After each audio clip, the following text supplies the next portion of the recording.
What inspired you to explore the topic of nicotine and harm reduction in Kenya? So currently in Kenya, there's a lot of bans about safe nicotine products, and also with the bans, there's a lot of illicit vapes around, a lot of illicit shisha. So a lot of the general public is not aware of what products can be used that are safe and the effects that nicotine has on them. There's no audiovisual documentation of this. Most of the research and work only exists as research papers or very in-depth news articles. And unfortunately, if you're trying to drive impact from the general public, you need to reach them where you can get them.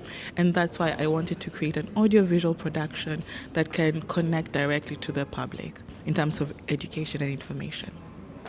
And what have you found out about how people understand nicotine and its risk in your project?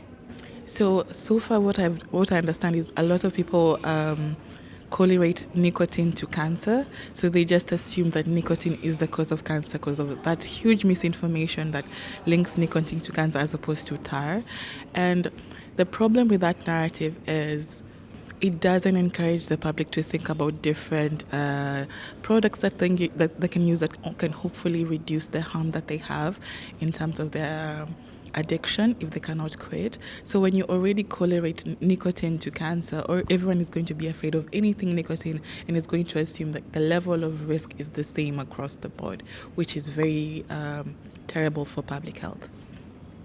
And what alternatives to cigarettes are people in Kenya aware of, and how do they perceive it? So currently in Kenya, we are having quite a difficult situation because there's so many bans that were affected recently, and people, for example, are not even aware of most like alternatives, and the things that people are aware of. Either they don't know have nicotine, like e-cigarettes or vapes. They just assume it's just a fun party device, or shisha, that they're not aware that these are substances that have nicotine. So there's a lot of lack of information amongst the general public to an extent that is very troublesome when you think about the amount of tobacco consumption in the country.